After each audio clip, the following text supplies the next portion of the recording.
राजू बिहार के छोटे से गांव में पैदा हुआ था। पिता खेतों में मजदूरी करते, माँ दूसरों के घरों में झाड़ू पोछा। घर मिट्टी का छप्पर टपकता और रात में भूखी तकिए होती थी। पर एक चीज अलग थी, राजू का सपना।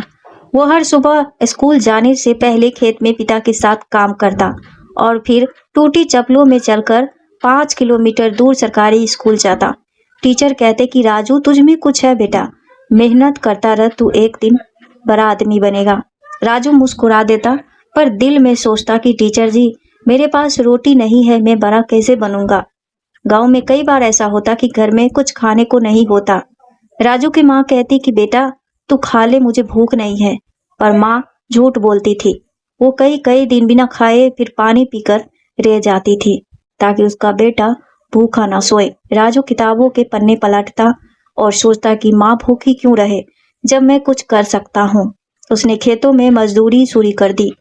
दिन में काम करता और रात में पढ़ाई, यही उसका नियम था।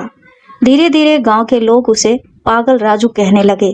किताबों से पेट नहीं भरता रे, तेरे जैसे हजारों देखे हैं, कोई कलेक्टर नहीं बनता। राजू मुस्कुरा देता कि देख लेना, मैं बनूंगा। 12वीं पास करने के बाद राजू ने पटना जाने का फैसला किया। बस किराया नहीं था तो 3 दिन तक गांव से शहर तक पैदल चला। शहर पहुंचा तो काम मिला चाय की दुकान पर बर्तन धोने का। दिन में काम करता, रात में स्ट्रीट लाइट के नीचे पढ़ाई। वो हर रात माँ की पुरानी तस्वीर देखता और कहता कि माँ, मैं कलेक्टर बनूंगा, बस थोड़ा और सह ले। पहली बार उसने सिविल सर्विसेज की परीक्षा दी, फेल हो गया। लोग हंसे, घर लौट जा, तेरी औकात की नहीं है।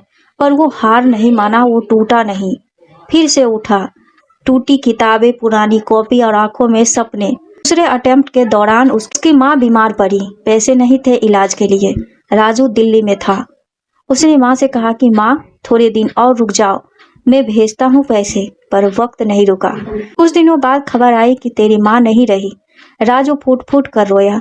वो परीक्षा हॉल तक नहीं पहुंच सका। उसने माँ की पुरानी चप्पल अपने बैग में रख ली और कहा कि अब ये मेरे साथ रहेगी जब तक मैं IAS ऑफिसर नहीं बनता। तीसरी बार उसने पूरी जान लगा दी। रात की नींद, भूख, ठंड अब सहा। हर सुबह माँ की तस्वीर को देखता, माँ बस इस बार और सह ले। राजू का नाम IAS रिजल्ट में था, रैंक 24वीं। पूरा गांव टीवी पर उसका नाम सुन रहा था। लोगों की आंखों में आंसू और उसके हाथ में वही फटी चप्पल। वो कलेक्टर की कुर्सी पर बैठा और बोला कि ये चप्पल मेरी माँ की है, इसने मुझे उड़ना सिखाया। आज राजू गरीब बच्चों के लिए एक